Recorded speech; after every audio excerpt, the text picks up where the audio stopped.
দফা দাবিতে আগামী 2 দিনের কর্মসূচি ঘোষণা করেছে বৈষম্য বিরোধী ছাত্র আন্দোলন। আগামীকাল সোমবার সারা দেশে যেসব এলাকায় আন্দোলনকারীরা নিহত হয়েছেন সেখানে শহীদদের স্মৃতিফলক উন্মোচন এবং মঙ্গলবার লং মার্চ টু ঢাকা কর্মসূচির ঘোষণা করা হয়েছে।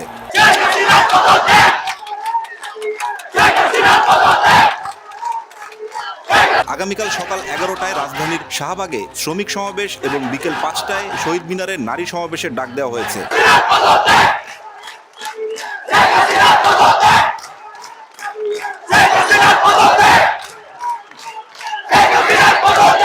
এছাড়া সারা দেশে বিক্ষোভ ও গণ অবস্থান কর্মসূচি চলবে বলে জানানো হয়েছে।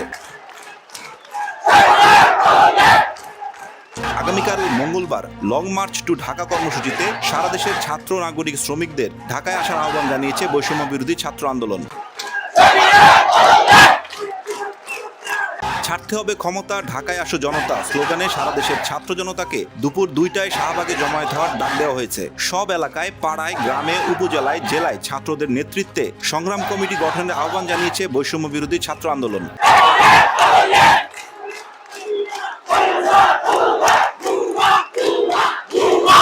এক বিবৃতিতে অন্যতম সমন্বয়ক নাহিদ ইসলাম বলেন, যদি ইন্টারনেট ক্র্যাকডাউন হয়, আমাদেরকে গুম, গ্রেপ্তার, খুন করা হয়, যদি ঘোষণা করার কেউ নাও থাকে, এক দফা দাবিতে সরকার পতন না হওয়া পর্যন্ত সবাই রাজপথ দখলে রাখবেন এবং শান্তিপূর্ণভাবে অসহযোগ আন্দোলন অব্যাহত রাখবেন।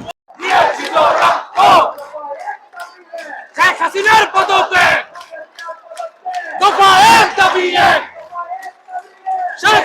পদত্যাগ